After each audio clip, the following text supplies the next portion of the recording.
السلام عليكم غالياتي، كي راكم دايرين؟ ان شاء الله تكونوا بخير وبصحه جيده. اليوم حبيباتي رايحه نشارككم فريك وصفه كيما الحريره حنا عندنا في الغرب، يعني تختلف من ولايه لولايه. حتى هما في الشرق عندهم الفريك يختلف طيابه من ولايه لولايه، كل واحد وكيفاش يطيبه. المهم انا هذه المره جبت لكم وصفه تاع جاري فريك قسنطيني، والمرة الجاية نحط لكم شوربة فريك عاصمية. وأكيد الوصفات هادو جبتهم لكم أنا من ورشة الطبخ من عند شاف أعراس دايرة دورة الطبخ الجزائري، وماذا بيا نشارككم كل وصفاتها باه تتعرفوا على الطبخ الجزائري التقليدي، خاصة المبتدئات. ومع رمضان راه على الأبواب، كل مرة جربوا وصفة في رمضان، الله يلحقنا ليه إن شاء الله بخير ويدخل علينا بالصحة والستر. لاحظوا كيفاش يجي ملبب خاثر، راح نمدلكم بكل أسراره. نحتاج كمية تاع اللحم بدون عظم، قطعتها أنا قطع صغيرة باه ما يديليش الطياب بزاف. حبة بصل كبيرة، 3 حبات طماطم، وقصبر معاه عرفة كرافس، يعني راني دايرتها على 2 مرات، تحتاجوه في الأول وفي الآخر. هذه غير في الأول. ووحدة حار، والملح، ملعقة كبيرة طماطم مصبرة، ملعقة نتاع السمن والزيت، والتوابل ملعقة كبيرة عكري، ملعقة صغيرة حرور. ونحتاج 7 ملاعق معمرين مليح نتاع فريك من الأحسن يكون نوعية جيدة وجديد. والماء راني دايرة 4 لترات حطتها فوق النار تحمى. في كوكوط ولا طاجين ولا قدرة تاع فخار اللي توفرت عندك، نحط فيها الزيت والسمن. أنا استعملت مارغارين راهي متوفرة عندي، نخليها تحمى، وكي تذوب نزيد عليها قطع تاع اللحم ونخليهم يتقلاو جيدا حتى يطلقوا بنتهم. وقالة اللحم ملحوه كي تكونوا تقلوا فيه باه يجي بنين، وانا بانت لي نورمال لانه رايح يطيب في مرق فيه اللحم ويتشرب هذيك البنه تاع الملح. المهم انا درت كيما قالت، قلي حتى يطلق بنته كاع في الزيت هذاك اللحم. هم بعد ما تقلى، احنا في الغرب تاني شيرة الحريرة تجيب اللحم، يعني الهمة، بصح للاقتصاد وحسب الظروف نستعملو حنايا الدجاج وتجي بنينة هايلة. بصح الفريك القسنطيني قالك لازم اللحم يكون حاضر ماشي دجاج. ومن بعدها نزيد البصل مرحي ولا مسكرفج ولا مقطع عشوائي لانه راح يتصفى، وخلوها تتقلى حتى تنشف هذيك البصلة من الماء تاعها هذاك المر، وخلوها تتكرمل وتدي بنة اللحم هكذا. هنا لو كان تذوقوها تلقاوها بنينة. هنا نزيد عليها طماطم مرحية ولا مقطعة عشوائي لأنها ريحة تتصفى، أنا رحيتها باه تعطيني تقلية شابة وما تنشفليش بالخف. ونزيد فوقها عكري وحرور والملح، نصف ملعقة تاع ملح، ونخلط كل شيء ونغطي ونخليها تتقلى على نار قليلة لمدة 20 دقيقة. بعد 20 دقيقة لازم الصبر، تقلية هي الصح وهي البنة. هنا تكونوا درتوا القصب والشيرات والكرافس من الأول، أنا نسيتهم حتى لدوك عاد زدتهم، وفوقهم نمرق بالماء. هي مرقت الماء على 2 خطرات، دارت كمية وخلاتها طابت 20 دقيقة، ومن بعدها زادت مرقت حتى للفوق. وانا مرقت على ضربة، درت 4 لترات، تعمرت لي الكوكوط حتى للفوق لانه غادي نطيبها على اساس طاجين مشي نغلقها بالغلاق. انا نزيد عليها العلفة تاع التمر على جال اللحم باش يطيب لي بالخف، ما غادش نغلق الكوكوط، ونغطيها ونخليها تغلي. من الغلية الأولى نقصي للنار وخليها 45 دقيقة حتى يطيب اللحم. في هذاك الوقت نروح نخدم اللي بولات كيما يقولوا هما الحرش، مسمينها الحرش ما عرفتش علاه. كمية من اللحم مرحي، نزيد له حوالي ملعقة نتاع شابلوغ هكذا باش يجينا طري.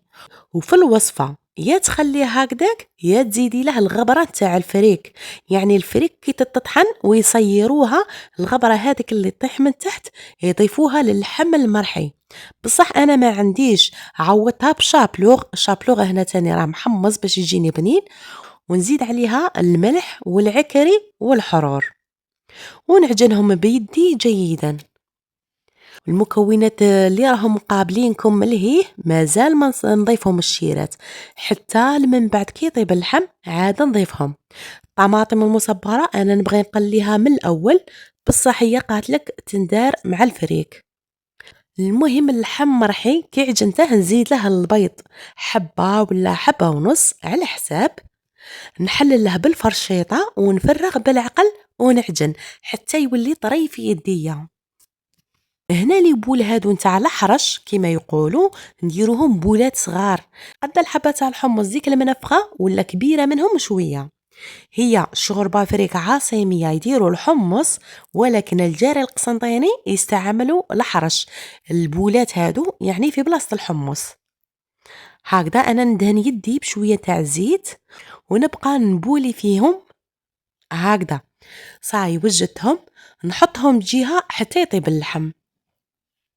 اذا هنايا بعد 40 دقيقة جيت نطل انا على المارق، مازال ما نقصليش على جال النار ماهيش لاهبة.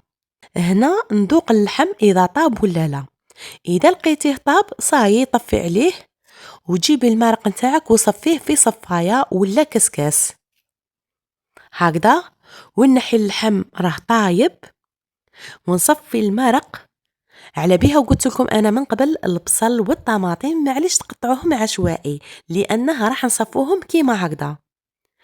نعصر له لاصوص مليح ونرمي هذا اللي من الفوق، يعني هذا البصل والطماطيش نرميهم ويبقى لي المرق صافي من تحت. هذه هي. نعاود نرجعها انا للكوكوط اللي راني نطيب فيها في بلاصة الطاجين، نحسها انا شوية ثقيلة على بها نبغي نطيب فيها، ونرجعها للنار ونخليها تغلي هكذا حتى تغلي باه ندير لها الفريك.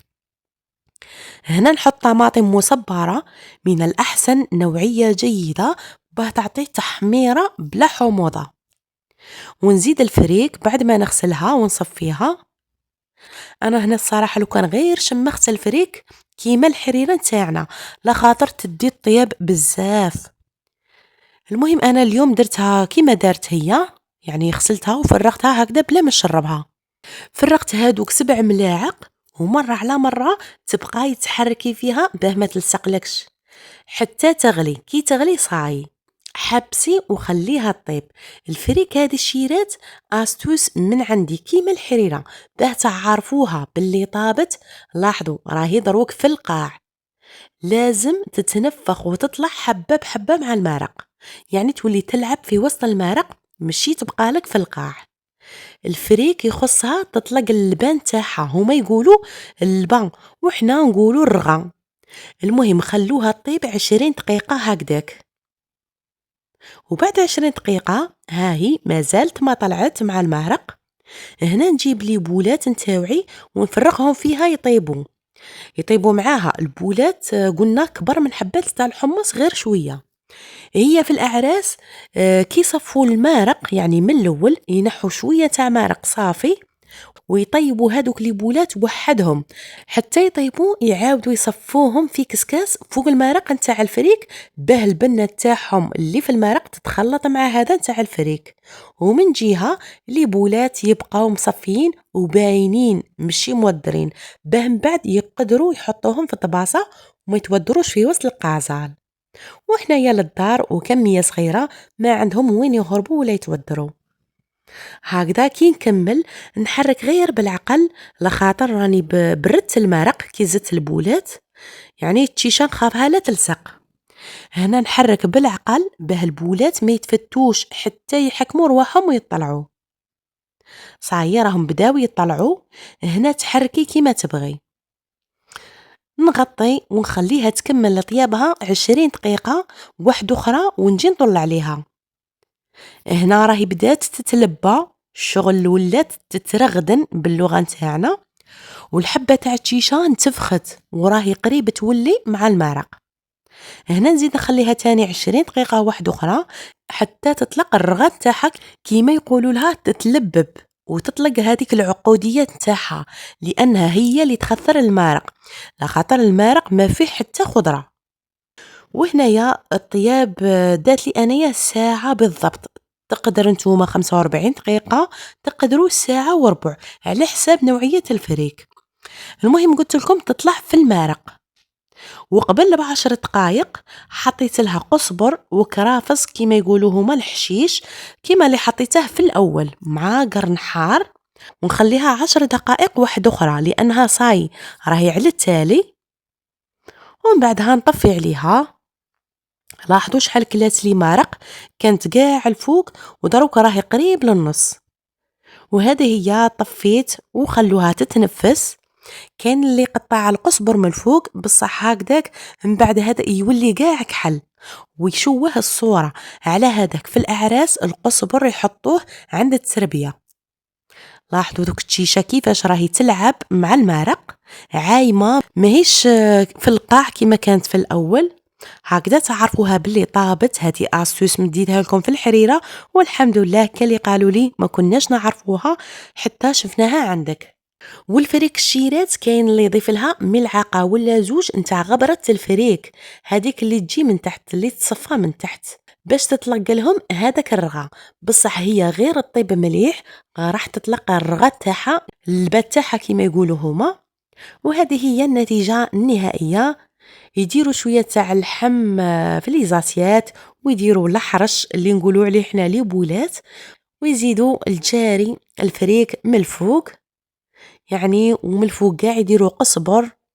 لاحظوا يجي قد خاطر كيما يبغي الخاطر.